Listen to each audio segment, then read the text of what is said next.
Donny Cates and Nick Klein reveal the history of the God of Hammers as Thor is besieged by the angry god who will stop at nothing to show the God of Thunder the error of his ways.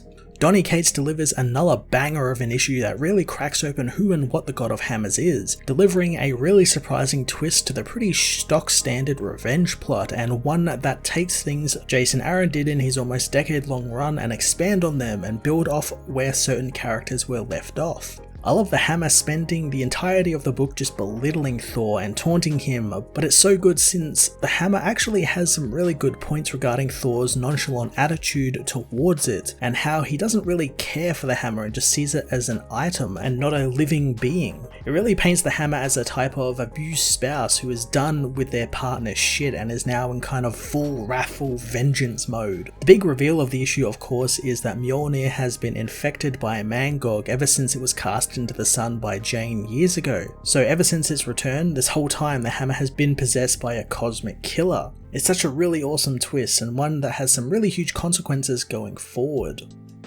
Nick Klein continues to deliver just stunning, gritty, violent artwork for the series, getting to put Thor through the ringer this issue with some brutal action sequences and some things I was really surprised he was allowed to show on page, like Thor's entire arm shattering and turning into just bloody goop, which is just amazing to see. Thor issue 21 was a brutal, action-heavy issue that broke open the story of the God of Hammers, presenting some really great points in favour of the book's antagonist, as well as ending in one hell of a cliffhanger. I'm going to give this issue a 10 out of 10.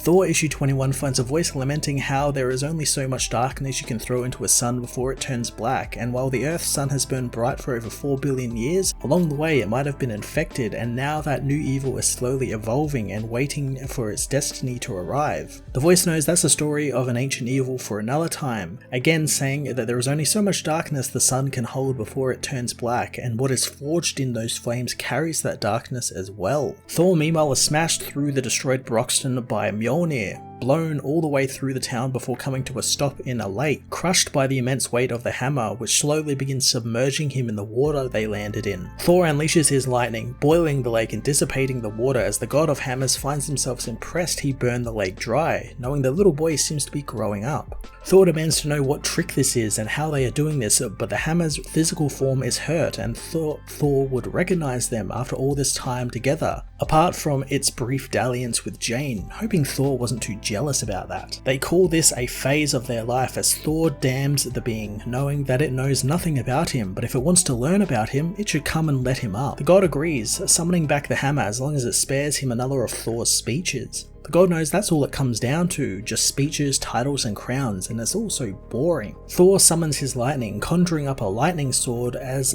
the god of hammers unleashes another energy wave, but Thor meets the being in battle. However, the god easily dodges the lightning sword, knowing that he never learned and the god of thunder should know better that no one can outrun the lightning and there is nothing Mjolnir cannot break. Thor goes to punch the being, but the god moves the hammer in the way, causing Thor to violently shatter his entire arm against the Uru. Thor is shocked that he is actually hurt, but the god knows more than anyone how it must feel since he's been there in Thor's hand every single time he has beaten back the gathering storm of death. The being says that they have watched for eons, knowing all about Thor's deeds, even the ones he's forgotten, as well as his secrets and his weaknesses. The god knows that Thor can be broken and he just needs to learn how to. The being gets ready to kill Thor, but Odin arrives, blocking the hammer with his spear. Odin demands he and the hammer end this now, but the god knows that he'll decide when this ends. Odin wasn't talking to the hammer, but to Sif, who uses the Bifrost on the being, smashing it into the ground with a magical beam and transporting the hammer to the farthest place from there.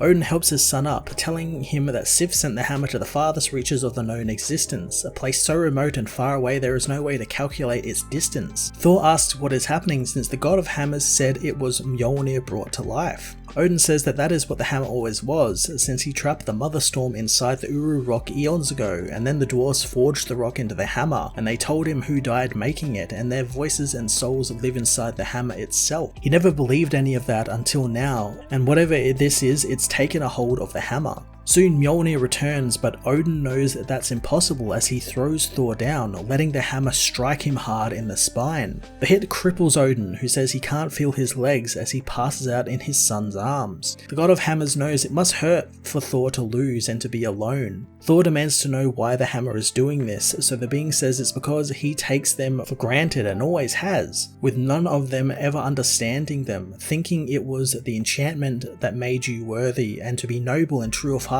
to wield the hammer. But the being asks if those words really describe Thor. The being knows that it's a hammer and to be worthy of them is to break and destroy, and Thor with his throne and crown and speeches makes the being tired, and it's not the first time. Thor realizes it did this before when it went to Jane, as the being says that she threw the hammer into the sun and she left her broken and burning. But they weren't alone in the sun, and there was something more powerful in the sun, and they burned together. And soon when the hammer was remade, their spirits entangled with the hammer. Thor realizes what this means as the hammer is revealed to be possessed by Mangog, who says that it awoke with the voice and the rage of a billion beings and with the rage of the Mangog.